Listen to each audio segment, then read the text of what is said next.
আসসালামু আলাইকুম। আজকে সকালবেলা আমি নাস্তা করেছি কলিজা ভুনা এবং পরোটা দিয়ে। তো সেটাই আজকে আপনাদের সাথে একটু শেয়ার করছি।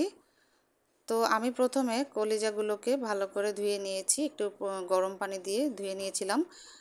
তারপর একটু চুলায় আমি কড়াই বসিয়ে তাতে রান্নার তেল দিয়ে দিলাম। তেলটা একটু গরম হলেই পেঁয়াজ কুচি দিয়ে দিলাম। এবার পেঁয়াজটাকে আমি একটু নেড়ে চেড়ে নেব, 2-1 মিনিটের মতো একটু ভেজে নেব। তারপরে আদা রসুনের পেস্ট দিয়ে দিলাম। এবার আদা রসুনের পেস্টটাকে আমি একটু নেড়ে চেড়ে 2-1 মিনিটের মতো ভুনে নেব, যাতে এটার কাঁচা গন্ধটা না থাকে। তারপর দিয়ে দিলাম কাঁচামরিচ ফালি করে,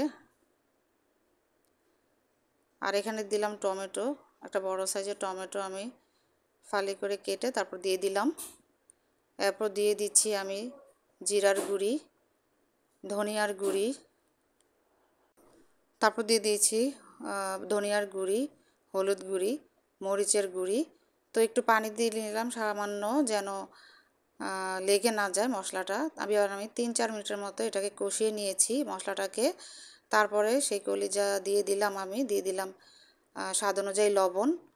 এবার আমি ভালো করে মিশিয়ে নিচ্ছি।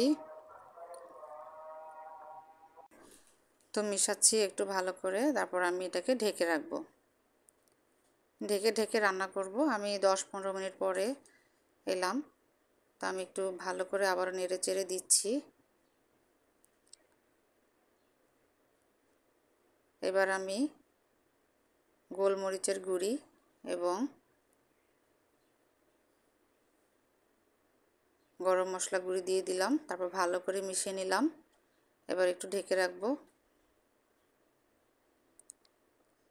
ফিরে এলাম বেশ খানিকক্ষণ পরে।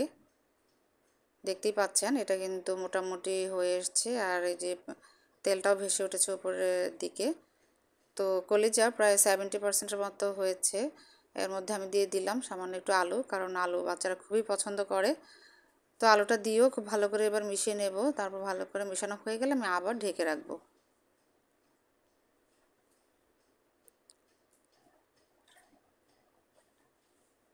এই যে চলে এলাম বেশ খানিকক্ষণ পরে। আমি কিন্তু এর মধ্যে এসে 2বার নেড়ে দিয়েছিলাম, আবার একটু পানি লেগেছিল, আমি সামান্য একটু গরম পানিও দিয়েছিলাম।